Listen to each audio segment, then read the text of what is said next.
வணக்கம் நேர்களே. டேன் தொலைக்காட்சியினுடைய இந்த இயற்கை வழி என்கின்ற நிகழ்ச்சியினூடாக பல்வேறுபட்ட இயற்கை வழி தகவல்கள் உங்களுக்கு தரப்பட்டு கொண்டிருக்கின்றது. இந்த வேளையிலே நாங்கள் கூடுதலாக புதிதான ஒரு தாவரத்தை உருவாக்குகின்ற போது தாவரத்தினுடைய எந்த பகுதிகளினூடாக நாங்கள் இலகுவாக புதிய தாவரத்தை உருவாக்கலாம், தாய் தாவரத்தினுடைய அதே பயனை பெறுவதற்காக ஒரு தாவரத்தை உருவாக்குகின்ற போது எந்த முறையிலான இனப்பெருக்க நுட்பம் எங்களுக்கு பயன்மிக்கதாக அமைக்கின்றது போன்ற விடயங்களை இந்த நிகழ்ச்சியினூடாக கலந்துரையாடி வருகின்றோம்.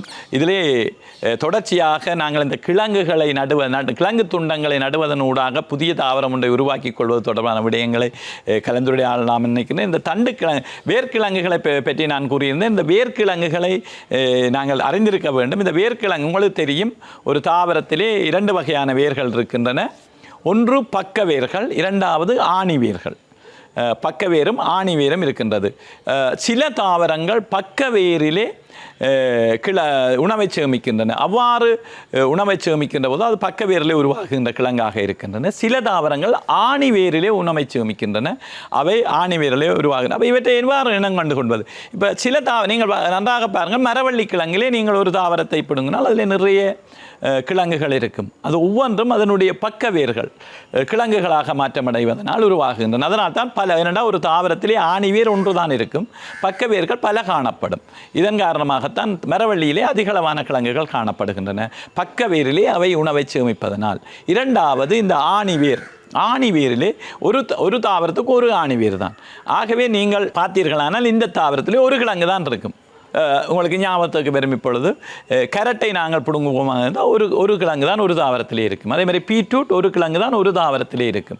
முள்ளங்கி ஒரு தாவரத்திலே ஒரு கிழங்கு தான் இருக்கும். இது ஏன் என்று சொன்னால் அவை ஆணி வேரிலே உணவை சேமிப்பதனால் கிழங்குகளாக மாற்றமடைவதனால் ஒரு தாவரத்திலே ஒரு கிழங்கு மாத்திரம் காணப்படுகின்றது. எனவே இந்த கிழங்குகள், வேர்க்கிழங்குகள், தண்டு கிழங்குகளை இலகுவாக இனங்கண்டு கொள்ள வேண்டும் என்பதற்காகவும் இந்த கிழங்குகள் பற்றிய ஒரு அடிப்படையான அறிவிருக்க வேண்டும், பயிர்களை நடுபவர்களுக்கு அறிவிருக்க வேண்டும் என்பதற்காகவும் இதை கூறுகின்றேன்.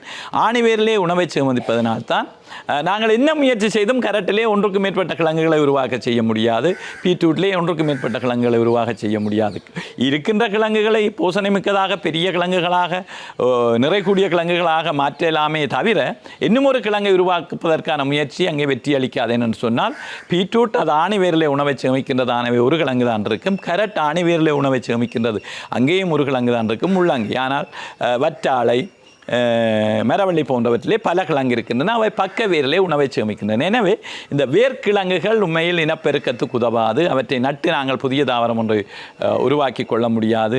வளர்ந்து வரும் தொழில்நுட்பம், மாற்றங்கள், விஞ்ஞானம் போன்றவை சில இந்த முயற்சிகளில் பரிட்சத்தமாக இதனை வெற்றி கொண்டிருந்தாலும் கூட, ஆனால் இன்றைய விவசாய நடைமுறையிலே இது சாத்தியமுற்ற ஒன்றாகத்தான் இருக்கின்றது. ஆனாலும் கூட இந்த தண்டு கிழங்குகள் கூடுதலாக நட்டால் முளைக்கக்கூடியவையாக இருக்கின்றன.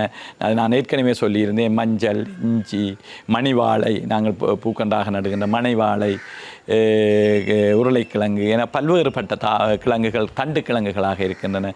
இதுதான் காரணம். சில கிழங்குகள் நட்டால் முளைப்பதற்கும் சில கிழங்குகள் நட்டால் முளைக்காமல் இருப்பதற்கும் இந்த வேறுபாடு தான் காரணம் என்பதை கூறி விடைபெறுகின்றேன். நன்றி, வணக்கம்.